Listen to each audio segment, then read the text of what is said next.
ஒரு வயதான விவசாயி தன் வயலில் பாடுபட்டு உழைத்து அதில் வரும் சொற்பமான வருமானத்தில் வாழ்ந்து கொண்டிருந்தார்.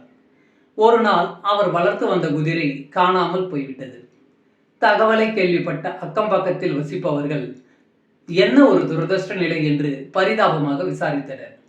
இருக்கலாம் என்று ஒரே வார்த்தையில் அவர்களின் ஆறுதலுக்கு விவசாயி பதிலளித்தார். அடுத்த நாள் தொலைந்து போன குதிரை தன்னுடன் 3 குதிரைகளை உடன் அழைத்து வந்தது.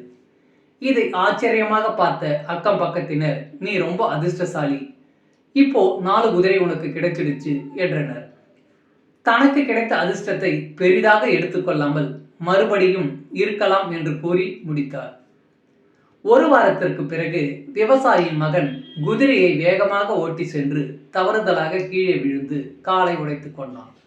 என்னப்பா உனக்கு ஒரு நல்லது நடந்தா அடுத்து கெட்டது நடக்கிறதே, உன் பையன் எழுந்து நடக்க 6 மாசத்துக்கு மேல் ஆகும் போல, ரொம்ப கஷ்டமான நிலைமை என்று கூறி ஆதங்கப்பட்டனர். விவசாயி பெரிதாக வருந்தாமல் இருக்கலாம் என்று அதே பதிலை கூறினார். ஒரு வாரத்தில் நாட்டில் போர் வந்துவிட்டது. வீட்டில் இருக்கும் எல்லா இளைஞர்களுக்கும் கட்டாயம் போரில் கலந்து கொள்ள வேண்டும் என்று கட்டளை பிறப்பிக்கப்பட்டது.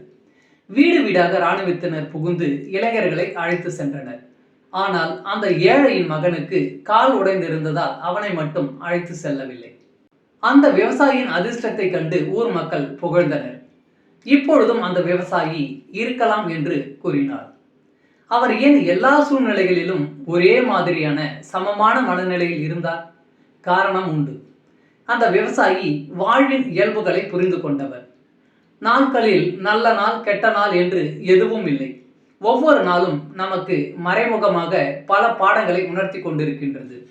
நல்லது கெட்டது இரண்டும் நாணயத்தின் இரு பக்கங்கள். கஷ்டமான சூழ்நிலைகளில் அது நிரந்தரம் அல்ல, நாளை என்று ஒன்று இருப்பதை மறக்க வேண்டாம். நன்றி. வாழ்க வளமுடன்.